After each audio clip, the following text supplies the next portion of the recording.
Anyway, so Steve from Manchester.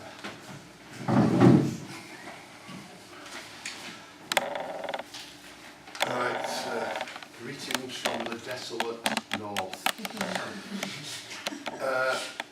As well as being involved in Frack-Free Greater Manchester, I'm also president of Greater Manchester Association of Trades Councils, and it's actually through the Greater Manchester TUC that for about 2.5 years now we've been doing work around this and trying to drive this issue into the unions and also to assist people such as at Barton Camp and elsewhere in establishing the campaigns and supporting them.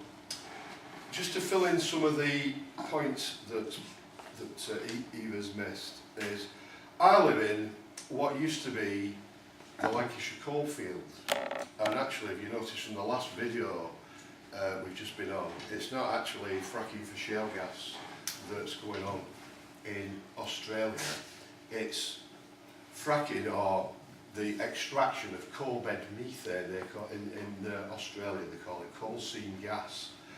And where I live, basically the rock strata is sandstone, shale coal, sandstone, shale coal. And what areas such as where I live in and other old coal mining areas is we potentially face a double whammy of fracking for shale gas and coal bed methane extraction. It's just a question of different depths of where the rock strata is, so potentially twice as many wells as what they're talking about in Australia and in America.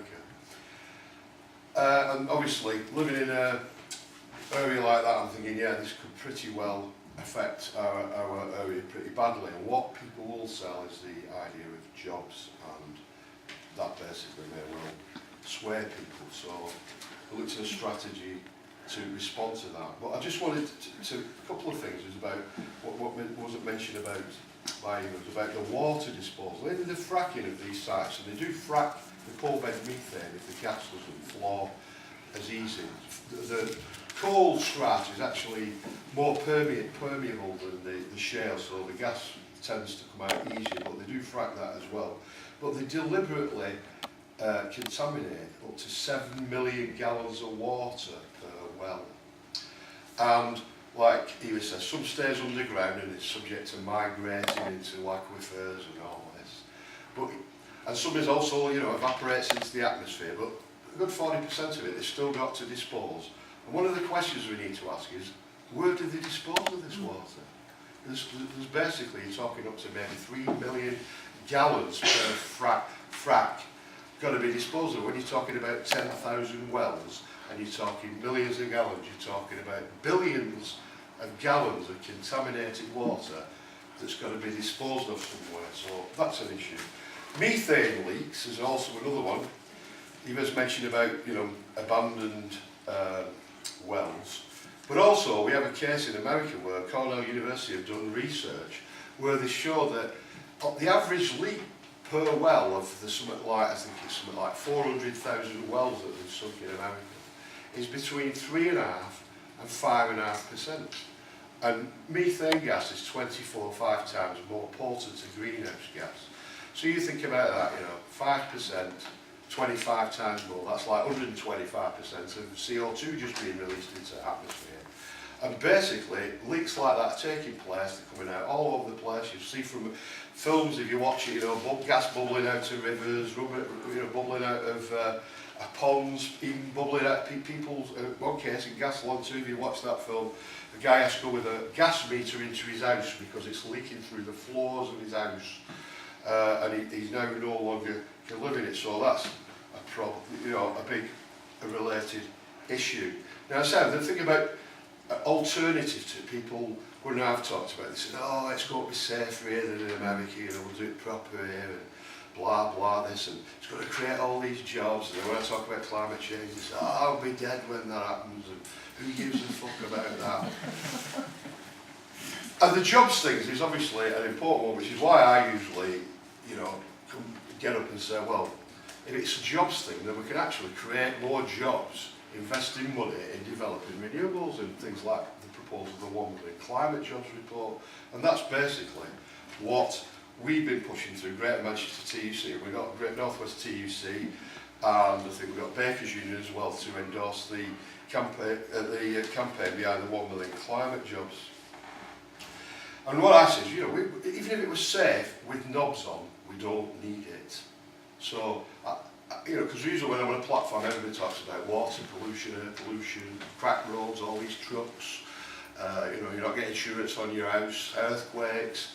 And, you know, I think, well, why repeat these people? We don't need it even if it's safe with knobs on, because we can address the issues about energy usage, about, you know, producing enough energy for ourselves, we can create more jobs, we can reduce CO2 emissions in this country by developing the proposals of the 1 million climate jobs. Because the most the industry has come up with is that we'll create, originally I think it started off at 24, somewhere between 16 and 34,000, and then one day Cameron gets up and said it was 74,000, and then when they had this recent House of Lords committee meeting, it was, unless we start fracking, 250,000 jobs are threatened because the oil industry is just going to move out and go somewhere else. I don't know where they're going to go, but so we're now up to 250,000 all hang on this, which is why we've got to this bill that was announced in the Queen's speech on Wednesday,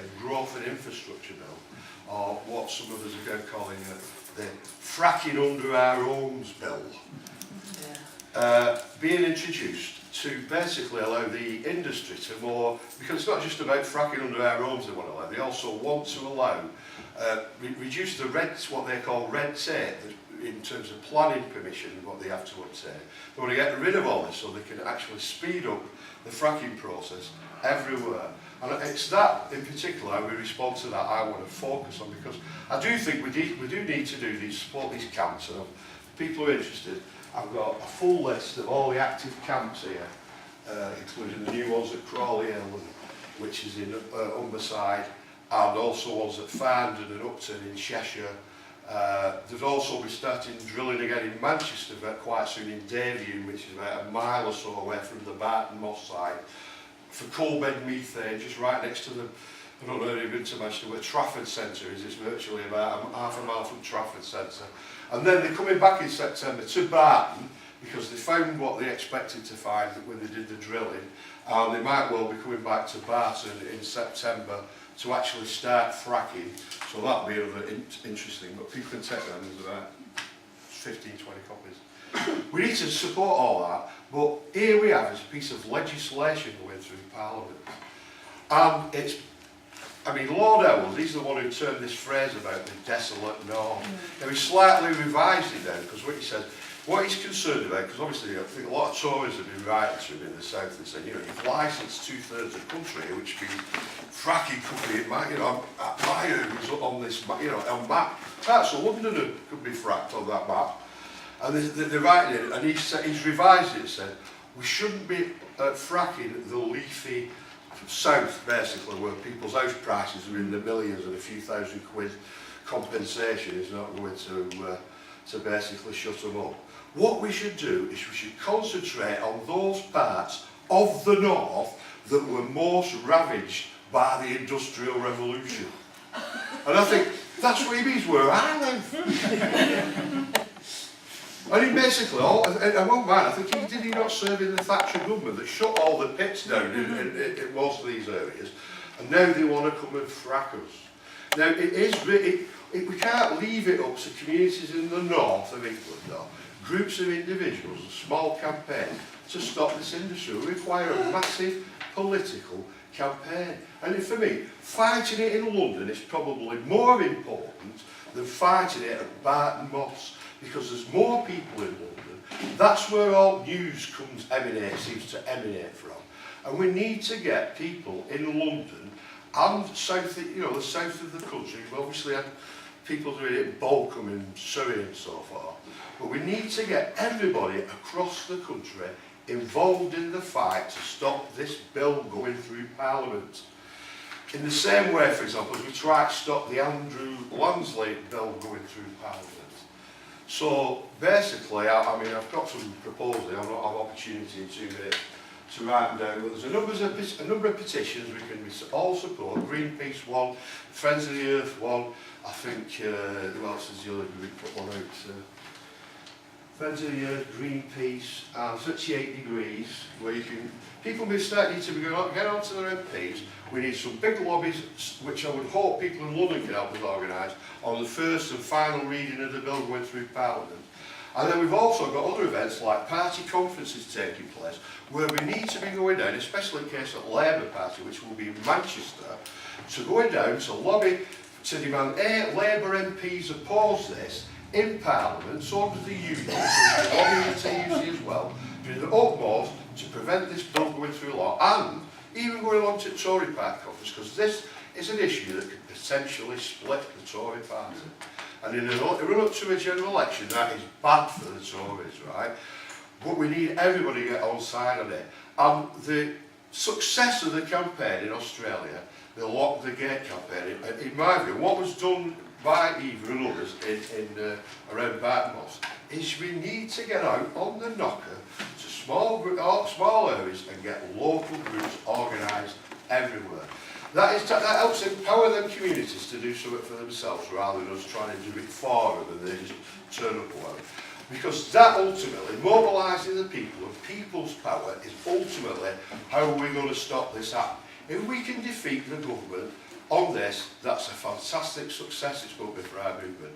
And it's also, if we can put pressure on the Labour Party and the unions, there's a good chance, although, you know, you all know what the Labour Party's like, that we could try to commit Labour to introducing a ban on fracking on the back of that, and potentially I'll support the 1 million climate jobs campaign. So I'll end on that. Thank you very much. Yes, right.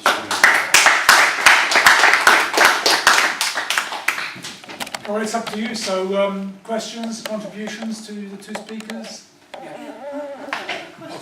Go on. I'm sorry, it's sort of a bit technical. You answered sort of half of it about the water pollution. But what I wanted to know was they sort of pump all this water and sand through the shale gas. Well, do they get the water on site, or do they have to bring it in from somewhere else? And if so, where? They're And what bringing happens? it in tankers. And what happens to the place they